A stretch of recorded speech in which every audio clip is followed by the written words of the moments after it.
This is aqua tots, swim lessons for your children. Let's go inside. Children are learning to swim as early as 4 months old. Chelsea explains the program. So it's going to depend on your kiddo as they progress. The main instructor explains the process in full details. Here, I have some kids that come in and it takes them a year to learn how to swim, but normally if they have an extreme fear of water, and so first we have to take the time to get them used to being in the water before we can actually work on teaching them to swim.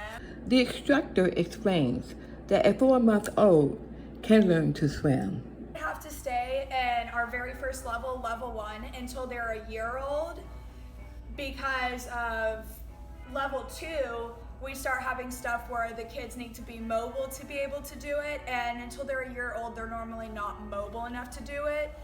And then level 2 is normally until they're 2.5, because once they're 2.5, they're normally able to better understand directions from the coaches. They're knows the basic skills for them to be able to have those survival skills in case an accident were to happen. They know what to do to get to safety. And then we have levels all the way up to level 6 is the last level in the official program. It is certified that no matter what were to happen, if there is an accident near the water, they can get themselves to safety by themselves without any outside help. One author dressed. Around 2004, 2005, I started doing movie scripts, and then I started changing those movie scripts into books. So this is just a small offering. I actually have written 24 novels. Certain ones I've done in like 20 days, and then others I've done in a year. So Now, what is this one about here? about is you have a character, think of her as like a pop star, like a Beyonce or somebody like that, and she's a big star, but she's lonely because she's had so much trauma that she's dealt with in the past that she won't let go. So finally she hires a publicist, and the publicist is the first person who actually tried to work through her trauma, trying to get her to get beyond that and fall in love with her. And so it's a really strenuous relationship to begin with because she's going through a lot.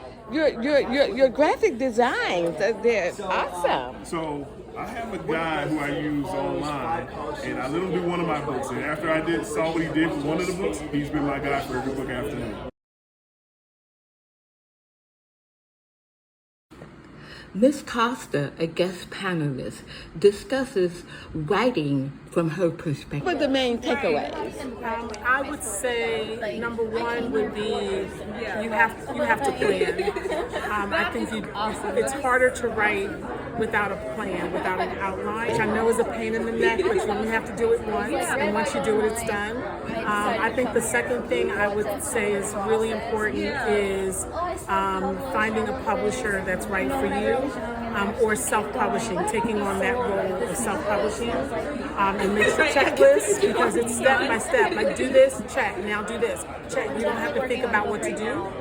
And I would say maybe the third thing is to be willing, I think answering your question, being willing to let other people look at your work, not being fearful. The chances that someone's going to steal it for themselves are tiny, super tiny. You have to find like the couple of people out there who are willing to do such a treacherous thing. But if they have a track record of doing, good work. Mr. Yogi, tell me, what is the main takeaways from this book to here? A Wisp of Faith, that title, that's grabby. Well, A Wisp of Faith, it's Christian fiction, and it's a mystery romance. It's about a woman, she's a meteorologist, and she's struggling. She just lost her job, she's struggling with her faith, and she's just feeling lost. And so she hears about this story about a weather disturbance in a small town and decides this story is going to get her life back on track. So she travels to the town, and the people in the town are blaming their pastor for the weather disturbance. And so he's trying to keep his church family together, and she's running out of time trying to find out the reason for the weather problem. And so together they realize that their journey of faith begins with a wisp of faith. There's a theme of faith, and there's a theme of overcoming church hurt, because the main character, the reason why she's struggling with her faith is because of things that happened to her in her previous church experience. She has to overcome those struggles to continue with her relationship. It was talking about how many million books are published every year, are competing with everybody else in that million plus. I think it was like 12 million books a year. A lot of those are self-published books, independent authors. But when you go to an event, it's just like this. You know, you're one of the crowd. You have to stand out somehow, and it's all about your marketing. Now, whatever your genre is, like I write romance. Everybody here is something else. You know, there's all different genres.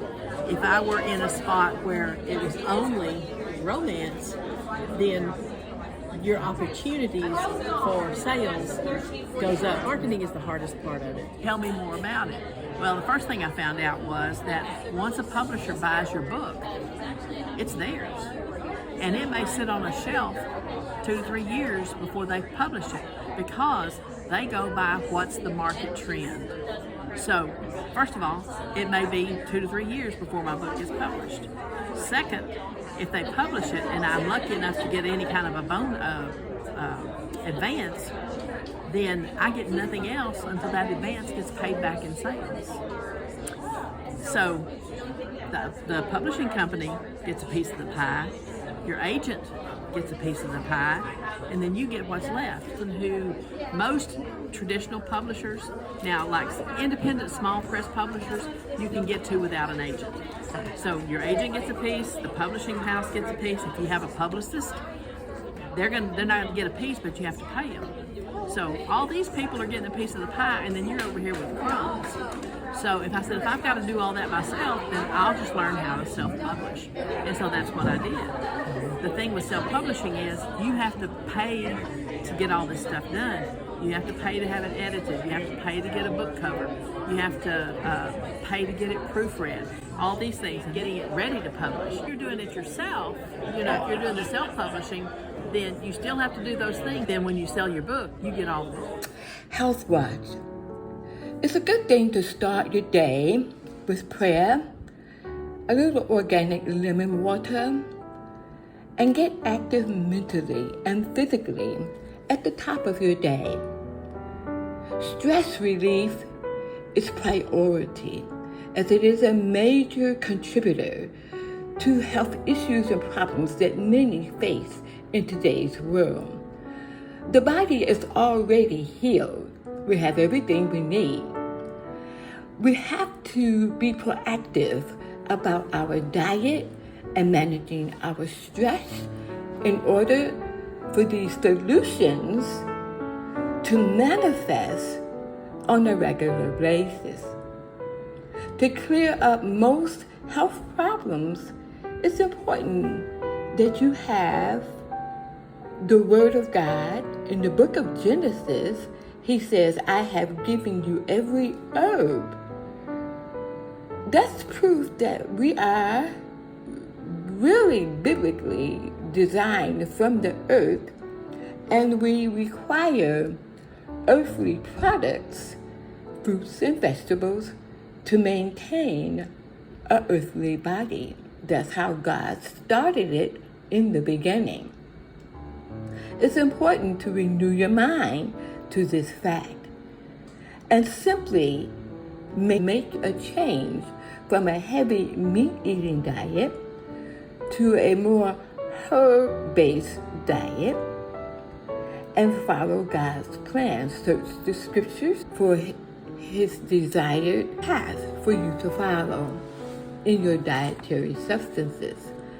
And by all means, eliminate as much stress as possible. You will be surprised to know how much stress is a major contributor to a lot of the health issues that we hear about, read about, and face on a daily basis.